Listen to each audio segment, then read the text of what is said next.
உறவுகளே, உங்கள் அனைவர் மீது இறைவன் சாந்தியும் சமாதானம் உண்டாகட்டும்.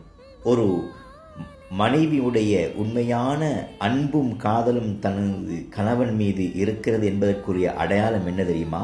தனது கணவனின் உடல் ஆரோக்கியம் பற்றி கவனித்து கொண்டே இருப்பார். எதுவாக இருந்தாலும், எதை கொடுத்தாலும் சரி, உடுத்தாலும் சரி, எங்கு சென்றாலும் எப்படி சென்றாலும் தனது கணவனுடைய உடல் ஆரோக்கியத்தின் பக்கம் கவனம் செலுத்தி கொண்டே இருப்பார்.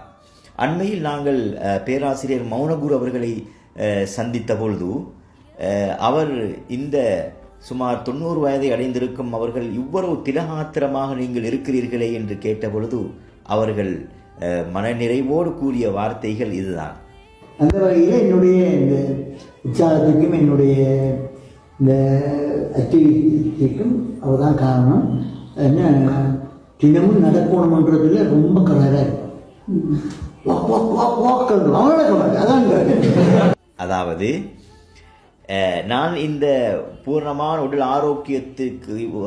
ஆரோக்கியத்தோடு இருப்பதற்கு காரணம் எனது மனைவிதான் என்று கூறுகிறார்கள். எனவே ஒவ்வொரு மனைவியும் உண்மையான அன்பு தனது கணவன் மீது இருக்குமே ஆனால் அவருடைய உணவு, உடை, பாவனைகள் எல்லா விஷயத்திலும் அவருடைய உடல் ஆரோக்கியத்துக்கு ஒவ்வாமை ஏற்படுமா அல்லது உடல் ஆரோக்கியத்துக்கு ஏதாவது பாதகம் ஏற்படுமா என்பதை கவனித்து கொண்டே இருப்பார். உடல் ஆரோக்கியத்தின் மீது கணவன் எப்பொழுதும் சுகதேகியாக பூர்ண உடல் ஆரோக்கியத்தோடு இருக்க வேண்டும் என்று முனைப்போடு செயல்படுவால் உண்மையான அன்பு இருக்கக்கூடிய மனைவிமார்கள். எனவே அன்பார்ந்த தாய்மார்களே, சகோதரிகளே, நீங்கள் உங்களுடைய கணவன் மீது உண்மையான அன்புள்ளவர்களாக இருந்தால் நிச்சயமாக அவருடைய உடல் ஆரோக்கியம் பற்றி கவனம் செலுத்துங்கள். உங்களுக்கு மத்தியிலே இன்னும் அன்பு அதிகரிக்க அது காரணமாக அமையும். நன்றி. ஜஸாக்குமுல்லாஹ் ஹைரா. அஸ்ஸலாமு அலைக்கும் வரஹ்மத்துல்லாஹி வபரகாத்துஹு.